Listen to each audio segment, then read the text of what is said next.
Mataho mga kabuntagon, mga kapaglaom.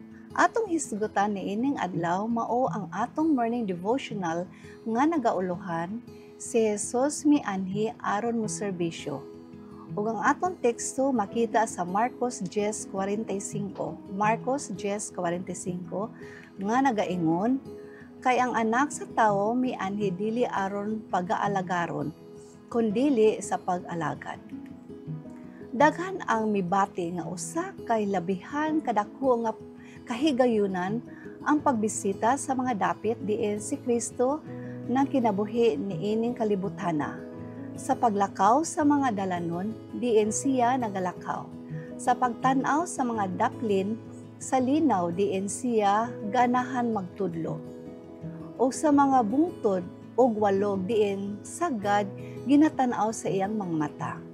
Apan dili na kinahanglan nga muadto kita sa Nazaret, ngadto sa Capernaum, o ngadto sa Betania aron makahimo kita sa paglakaw sa mga dalan nga gilaktan ni Jesus. Atong makaplagan ang mga tunob sa iyang mga tiil diha kilid sa higdaanan sa usa ka masakiton. Diha sa hugaw gamay nga balay sa mga kabus. Diha sa puno nga kalsada sa dako nga syudad o sa bisan asang dapit diin anaang tawhanong kasing-kasing nga nagkinahanglan sa kahupay.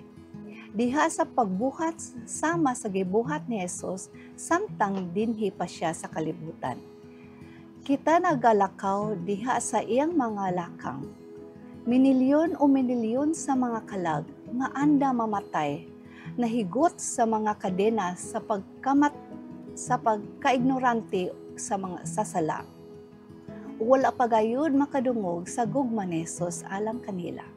Kung mahimo pa nga ang atong kahimtang ug ang ilang kahimtang mabaliktad, unsa man ang atong ihandom nga ilang pagabuhatan alang kanato.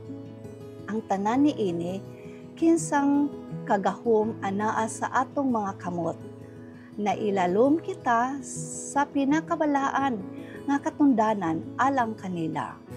Ang balaod ni Kristo sa kinabuhi, diin ang matapos sa kanato magabarog o mahulog sa panahon sa paghukom mao, buhati ang mga tao sa bisan unsay buot nimo nga ilang pagbubuhatan kaninyo.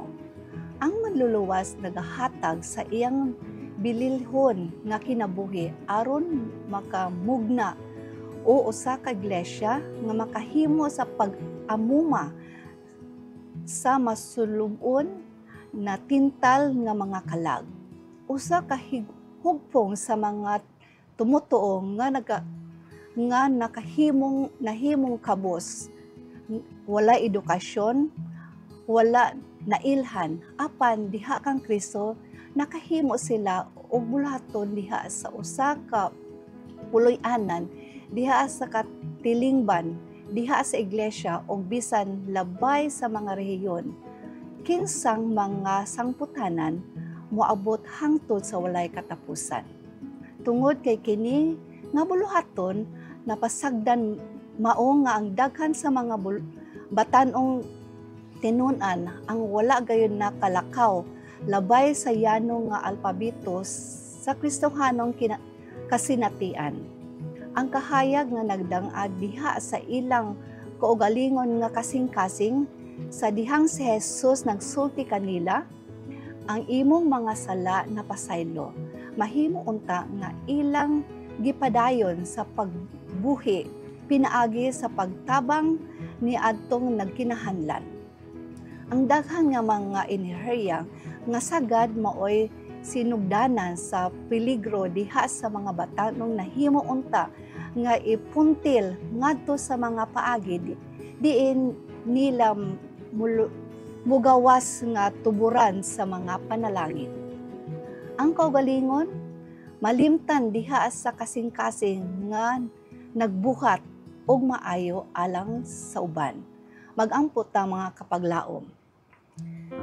Diyos nga makagahom, daghan salamat sa imong reminder nga kami maghimo sa among mga bulaton Kung gusto kami mosunod diha kanimo Ginoo, kami mohatag serbisyo sa mga tao nga naa sa among mga palibot.